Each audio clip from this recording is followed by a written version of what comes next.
السلام علیکم ورحمۃ اللہ وبرکاتہ۔ محمد زاہد ملتان سے یہ سوال کرتے ہیں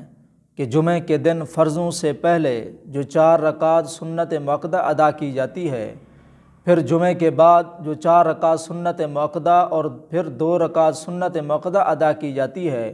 تو اس میں ہم نیت ظہر کی کریں یا جمعہ کی کریں، اس کے بارے میں تھوڑی سی رہنمائی فرمائیں۔ ماشاءاللہ زاہد بھائی نے بہت ہی اچھا سوال پوچھا ہے، اور یہ سوال کافی لوگ پوچھتے ہیں اور اس کے بارے میں کافی لوگوں کو علم بھی نہیں ہے۔ جیسے جمعہ کے دن بھی کافی نمازیوں نے مجھ سے یہ سوال پوچھا کہ جمعہ کے فرض سے پہلے 4 رکعت سنت مؤکدہ جو ادا کی جاتی ہے اور جمعہ کے بعد جو 4 رکعت سنت مؤکدہ ادا کی جاتی ہے، پھر 2 رکعت سنت مؤکدہ ادا کی جاتی ہے، آیا ہم اس میں ظہر کی نیت کریں یا فرمایا کہ جمعہ کی نیت کریں؟ جیسے ماشاءاللہ اس بھائی نے جو ہے سوال پوچھا ہے، تو جواب اس کا یہ ہے کہ دیکھیں کہ جب ہم جمعہ کی نماز ادا کر رہے ہیں تو بیچ میں ظہر کی نماز کہاں سے آ گئی؟ تو جب ہم نماز جمعہ ادا کر رہے ہیں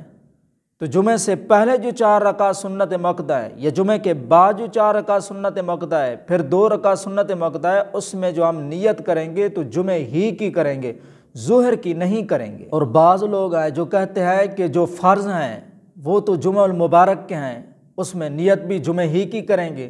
باقی جو سنتیں ہیں جمعہ سے پہلے 4 رکعت سنت پڑھی جاتی ہے یا جمعہ کے بعد جو 4 رکعت سنت مؤکدہ پڑھی جاتی ہے، پھر 2 رکعت سنت مؤکدہ پڑھی جاتی ہے، تو اس میں نیت جو ہے وہ ظہر کی کریں گے۔ یہ بالکل غلط ہے۔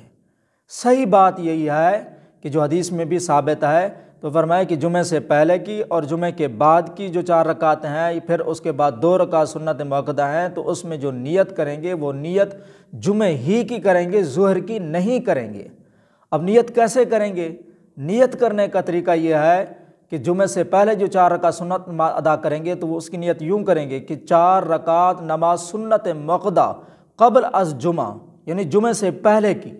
اور بعد میں جو نیت کریں گے کہ 4 رکعت نماز سنت مؤکدہ بعد از جمعہ کی، پھر 2 رکعت نماز سنت مؤکدہ کی جو نیت کریں گے، 2 رکعت نماز سنت مؤکدہ بعد از جمعہ، یعنی جمعہ کے بعد کی۔ تو جب آپ جمعہ کی نماز ادا کر رہے ہیں تو اس میں سنتوں میں بھی جمعہ ہی کی نیت کریں گے، ظہر کی نیت نہیں کریں گے۔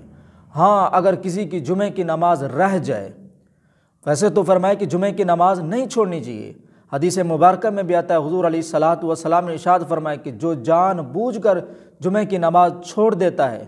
ایسی کتاب میں اس کا نام منافق لکھا جاتا ہے، نہ اس کو کوئی مٹا سکتا ہے نہ اس کو کوئی تبدیل کر سکتا ہے۔ ہاں اگر انسان ہے رہ گئی ہے تو اس کے بارے میں کیا حکم ہے؟ اس کے بارے میں یہ حکم ہے، فرمایا کہ جمعہ کی نماز اگر کسی کی رہ جائے تو اس کا خلیفہ جو ہے وہ ظہر کی نماز موجود ہے۔ تو جس طرح ہم ظہر کی نماز عام دنوں کے اندر ادا کرتے ہیں کہ جس طرح 4 رکعت سنت مؤکدہ، پھر 4 رکعت جو ہے فرمایا کہ فرض، پھر اس کے بعد 2 رکعت سنت مؤکدہ، تو پھر 2 نفل ادا کی جاتی ہے، تو اسی طرح فرمایا کہ ہم جو ہے وہ ظہر کی نماز ادا کریں گے۔ مجھے امید ہے کہ میری باتیں آپ کو سمجھ آ گئی ہوں گی، تو اللہ پاک ہم سب کو صحیح دین سمجھنے کی توفیق عطا فرمائے، آمین۔